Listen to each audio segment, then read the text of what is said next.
Olha, talvez o Nordeste seja o estado em que mais existiram os famosos justiceiros. A gente inclusive já fez um monte de vídeo aqui onde partia de lá esses grandes contos, da história brasileira. Como por exemplo o próprio Elinho, o Pequeno Príncipe, não sei se vocês lembram, a gente fez vídeo dele aqui. Muitos meio que acabavam virando espécie de heróis por fazerem a famosa justiça com as próprias mãos. Mas no caso de hoje é um pouco diferente. O seu ato de justiça foi mais por vingança pela morte de seu pai do que por qualquer outra coisa. Nesse vídeo a gente vai entender e conhecer melhor a história do Vilmar Gaia, o justiceiro mais temido de Serra Talhada. Eu sou o Marcelo Milos, fica comigo que depois da vinheta eu te conto.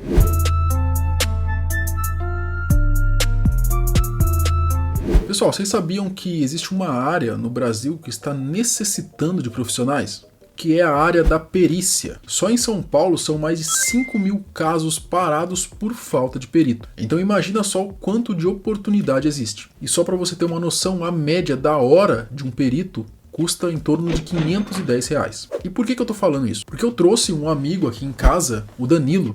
Ele é perito e ele também forma peritos. E o melhor é que você não precisa ter faculdade e nem concurso público para isso. Qualquer pessoa pode se tornar um perito. Bom, ele está aqui do meu lado e no final desse vídeo você vai saber como que faz para entrar nesse mercado tão promissor. Vilmar Alves Magalhães, ele era filho da Francisca Alves e do Batista Gaia. Nasceu num povoado lá de Santa Rita, na região de Pajeú, no dia 15 de maio de 1949. Com apenas 8 anos de idade, ele já teve seu primeiro desafio, que foi lidar com a perda da sua mãe. Já crescido, ele foi para São Paulo tentar uma vida melhor, e por lá, o Vilmar se propôs a entrar no batalhão da cidade de Salgueiro, já que ele queria ser policial. Mas infelizmente não deu certo para ele. Seu destino seria outro: a crise. Em 1970, época de regime militar, a região de Pernambuco enfrentava uma seca e muitas dificuldades econômicas. E para a galera rural ter emprego, o governo federal decidiu criar um programa de pequenas obras, o chamado então Frentes de Emergência, que é claro, além de não ser aquele emprego ideal, aquele emprego dos sonhos, deixava geral dependente do governo. Nada muito diferente do que a gente vê hoje em dia, não é? É verdade. Enfim, em Pernambuco, mais precisamente em Serra Talhada, na região de Pajeú, ficava então uma dessas obras. O intuito dela era melhorar as estradas que passavam pela comunidade de São João dos Gaia. Os empregados dessa área eram a maioria da mesma família, pertenciam à mesma família, que apesar de pobres, eram muito bem vistos e de boa fama pela região. Essa família então era os Magalhães, também conhecido como família Gaia. Muitos dizem que o apelido dos Magalhães serem família Gaia é por conta deles serem descendentes de portugueses que moravam em um município que tinha Gaia no nome, a Treta. Bom, nesse programa do governo, para poder receber o pagamento, os trabalhadores eles tinham um responsável para receber, que nesse caso era o Edmundo Gaia. Bom, na hora de receber lá o paycheck, era sempre ele, e ele era acompanhado ali por 2 policiais, o Adalberto Clementino e o Alberto Cipriano. Guardem bem esses nomes. Quando o salário estava sendo entregue, aconteceu uma confusão lá, uma treta entre um dos trabalhadores e o Edmundo Gaia. E com esse desentendimento que rolou, o policial Adalberto foi revistar o Edmundo já com a intenção de prender ele caso ele tivesse alguma arma. O problema é que quando ele foi revistar o Edmundo, o Adalberto não foi de maneira tranquila, ele já foi ali na brutalidade, na agressividade, empurrando o cara, que por sua vez, é claro, não deixou barato, ele revidou. Óbvio que ia dar merda. O policial, que já estava nervoso, ficou ainda mais e acabou dando um soco no rosto de Edmundo. O Edgar Gaia, outro trabalhador, foi lá tentar ajudar e parar com a briga, mas enquanto ele tentava, ele foi baleado pelo Cipriano, o outro policial. A coisa que já estava tensa acabou piorando, e muito. Os Gaia então entraram num confronto contra os policiais, teve tiroteio, facada e no fim os 2 policiais estavam mortos e os integrantes da família que participaram ali da treta acabaram fugindo. Alberto Cipriano, Adalberto Moura, dezembro de 1970, mortos durante a seca numa frente de trabalho em São João dos Gaia. Em busca dos Gaia. Depois da briga entre os trabalhadores e os policiais, os outros policiais queriam descobrir por onde andavam então os Gaia, que fugiram né, por conta dessa briga. E aí eles começaram a ir atrás da galera que ainda estava na comunidade lá, né, usando então espancamento, tortura, para conseguir informações ali do paradeiro desses que fugiram. E é claro, ali a situação era muito tensa, porque a maioria que tinha sobrado no povoado eram crianças, mulheres e idosos. Os Gaia, enquanto isso, tinham como principal ajuda a de João Batista Gaia, o pai do Vilmar, que era guarda da coletoria estadual aposentado. E ele ainda tinha participado dos Volantes, né, que era aquele grupo que ajudaram a caçar ali os cangaceiros, o Lampião, enfim. Nasce o temido justiceiro. O soldado morto, o Alberto Cipriano, ele era filho de um amigo do Batista Gaia, o José Cipriano, que inclusive foi à caça de Lampião junto com ele. Então olha pra você ver a treta, né? Os parentes dos policiais eram amigos ali dos parentes ali dos Gaia. Então, apesar da amizade, é claro, o José não gostou nada do seu amigo estar envolvido nesse caso, né, do ano ali de 71, e o conhecido como Velho Batista acabou sendo assassinado com um golpe na cabeça, né, tiros, facadas, enquanto dizem que ele estava ali com uma prostituta. Claro que todo mundo achou então que o responsável por essa morte foi o José Cipriano. Porém, ninguém foi preso ou punido pelo que aconteceu. O Vilmar, que estava em São Paulo ainda nessa época, fica então sabendo da morte de seu pai e ele volta para Serra Talhada. Apesar dele não ter nenhuma ficha criminal, ele estava com muita raiva de ver ali a justiça não acontecendo. O Vilmar Gaia então vai para a cidade natal dele em busca de vingança. Ele descobre então 2 soldados que estavam envolvidos no caso ali da morte de seu pai, né? Os soldados eram o Natalício Nunes Nogueira e o Luiz Gonzaga Mendes. E a guarda era feita pela família Ferraz. E aí acabou surgindo uma teoria de que a tal prostituta que estava com o Batista quando morreu, ela que teria traído ele por dinheiro. Mas depois, arrependida, ela acabou contando tudo isso para o Vilmar. 1 ano e meio depois do acontecido, o Vilmar acabou matando com um tiro na testa um outro filho do José Cipriano, que era ex-amigo do pai dele também, o Arnaldo Cipriano. Terceiro crime, Arnaldo Cipriano, janeiro de 73, assassinado em Salgueiro. E apesar dessa treta com a polícia, existiam alguns policiais que gostavam do Vilmar e acabavam ajudando ele, protegendo ele, o que deixava a população de Serra Talhada toda em conflito. Pode até parecer que acabou, mas o Vilmar meio que acabou pegando gosto pela justiça feita com as próprias mãos. E aí, em junho de 1974, o Vilmar apareceu numa festa junina lá com os amigos da polícia. Ele estava dançando com uma mulher e por algum motivo a galera que estava lá não gostou. Não sei se ele estava arrumando confusão, se ele estava causando lá. Então o Pedro Inácio, um outro policial, acabou indo falar para Vilmar e a sua turma se comportar, senão eles iam ter que sair de lá. O pistoleiro não gostou muito aí dessa ordem, né? E veio mais uma confusão, rolou mais um tiroteio. Dizem que rolou cerca de 40 tiros, deixou uma galera ferida, o que inclui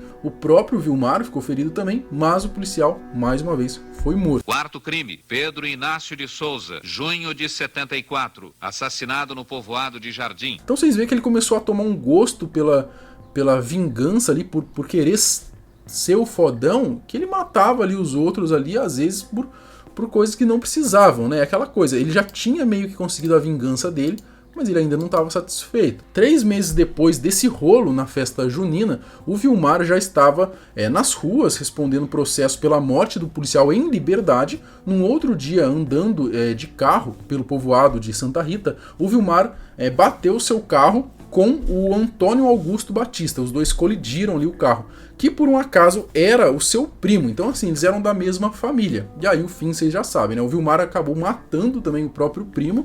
Alguns dizem que por prevenção, já que o primo teria ido buscar uma arma no carro por causa da treta. O José Augusto, que era irmão do Antônio, desse que morreu agora pro Vilmar, ele chegou ao lugar, né? O Vingador ali, então já recebeu ele na bala também. O cara conseguiu ainda fugir, esse saiu vivo, foi pedir ajuda para a polícia, que logo mandou uma patrulha atrás do Vilmar, que estava escondido em uma casa. Então vocês pensam bem aí. O Vilmar acabou arrumando treta com gente da própria família. O cara estava descontrolado. O Natalício Nunes, que era um outro soldado que estava envolvido no caso da morte do seu pai, acabou encontrando ali, entrou nas portas do fundo onde o Vilmar estava. Assim que o Vilmar viu ele já atirou, não deu nem chance pro Natalício, o cara caiu morto. E o Justiceiro de Serra Talhada, então, acabou fazendo mais uma vítima e fugindo logo em seguida. Eu diria mais um pistoleiro mesmo, né? Eu acho que ele nem entra tanto para justiceiro assim. Bom, mais um policial foi morto então, e a família Gaia que levava a conta, né? Porque os oficiais sempre iam para cima da família, né? Ao invés de responsabilizar só o Vilmar. Depois disso, a própria família começou a se dividir por causa da morte do primo lá, né? Já que alguns ficavam do lado do Vilmar, outros contra. A família punida. Os atos de assassinato eram cometidos pelo Vilmar, só que quem pagou mesmo foi a família toda, né? Já que em 75, Francisco Gaia, ou conhecido como Batinha, ele foi assassinado em frente a um cabaré. Ainda dizem que ele já tinha sido revistado mais uma vez aquela noite, né? Então a galera tava ali indo atrás também da família, né? Eu acredito que a parte dos policiais lá. É claro que o Vilmar novamente foi buscar justiça pelas próprias mãos e isso acabava virando uma bola de neve. 2 meses depois ele assassinou com um rifle calibre 44 o seu outro inimigo pelo caso do seu pai, o Luiz Gonzaga Mendes. O Nordeste todo ficou sabendo desse agir do Justiceiro, apesar de muitos acharem um absurdo o que ele estava fazendo. O Vilmar acabou meio que ficando enaltecido por muitas pessoas. Inclusive, na época, fizeram até músicas para ele, né? E foi com essa galera, inclusive, que tinham fazendas que Vilmar acabava conseguindo se esconder da justiça. Isso era muito comum, a gente lembra das histórias de Lampião, né? Que muitos fazendeiros davam abrigos ali para cangaceiros ali, para poderem fugir da polícia. É claro que muitas vezes por medo, muitas vezes por querer ter uma certa simpatia ali, uma certa proteção dos cangaceiros, acabavam ajudando. Bom, algumas histórias dizem que o Justiceiro estaria ganhando dinheiro para matar pessoas, né? Alguns falam que ele chegou a matar ali cerca de 35 pessoas, mas as únicas que ele realmente confirmou foi a morte então do seu primo, né? O Antônio, e dos policiais também, o Natalício e o Pedro Inácio, e também o Arnaldo Cipriano. Fora isso, ele não tinha confirmado mais nenhuma morte. Quantas pessoas você realmente já matou? 3 pessoas somente. Quais foram as pessoas? Natalício, Antônio e Pedro Inácio. Sobre a morte de Arnaldo, o Vilmar nunca demonstrou arrependimento, inclusive ele disse que faria de novo a prisão e o desaparecimento. Em 1975, o Vilmar Gaia chegou até a ser preso, depois ele fugiu, depois ele foi preso de novo. Em 77, ele conseguiu um habeas corpus por meio de um advogado, né? Ele saiu da cadeia de Caruaru. Depois disso, o cara literalmente sumiu. Não se tem mais documentos ou referências do Justiceiro. Ninguém sabe o que aconteceu com ele, se ele está vivo, se ele está morto, se ele matou mais gente. O cara desapareceu. E até hoje, né, essa história do Justiceiro de Serra Talhada fica na memória do povoado de lá, principalmente na região, né, do que aconteceu o ocorrido. E o cara, simplesmente, ninguém mais sabe dele. Pessoal, como eu falei no começo do vídeo, eu tô aqui com meu amigo Danilo. Ele é perito, mas a pergunta que fica, Danilo, é: perito o quê? Então vamos lá, a gente tem que tomar muito cuidado quando fala de perito, de perícia, porque a maioria pensa que para ser perito é só prestando concurso público e tendo uma faculdade específica, né?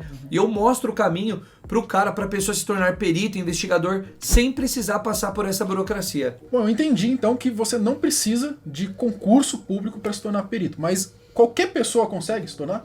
Cara, hoje eu tenho alunos aí de 16 anos que estão terminando o ensino médio e já estão começando a buscar a área da perícia, tá? E também alunos de 71 anos, que é o Dr. Wilson, né? Que foi policial federal e o desejo dele, o sonho dele era se tornar perito e ele veio pro empate forense. Então qualquer pessoa consegue participar. E agora também é importante, né, galera, saber quanto aí que ganha a hora de um perito. Cara, vou te revelar uma coisa, né? Eu sou professor há mais de 15 anos e eu, como professor do governo, eu ganhava em torno de R$25 a hora. E eu, como perito, eu cobro em torno de R$510 a hora. É lógico que tem casos que são mais complexos, que eu posso cobrar muito mais. Tem casos que eu cobro 5 mil, 7 mil, 10 mil reais, podendo até mais, dependendo da complexidade. Então dá pra ganhar bem. Mas sendo aqui numa visão mais conservadora, até 500 aí a hora mais ou menos é o que que existiram, né? No mínimo. No mínimo, olha que top, galera. Pessoal, então pra você que não quer perder essa oportunidade, se interessou, a gente vai ter a Semana do Perito, que é um evento 100% online, 100% gratuito. E explica pra gente aí, Danilo, o que você vai ensinar nesse evento?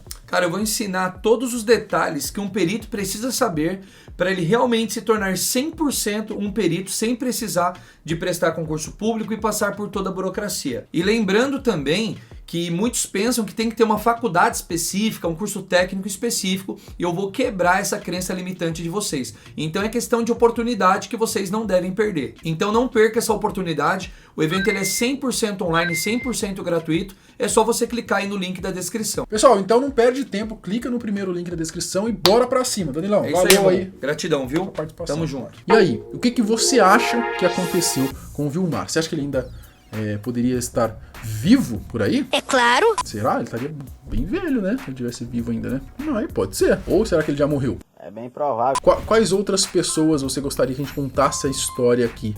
Pessoas criminosas, justiceiros? Comenta aqui, deixa a sua sugestão. Quem tem uma história bacana aí que a gente faz vídeo, beleza?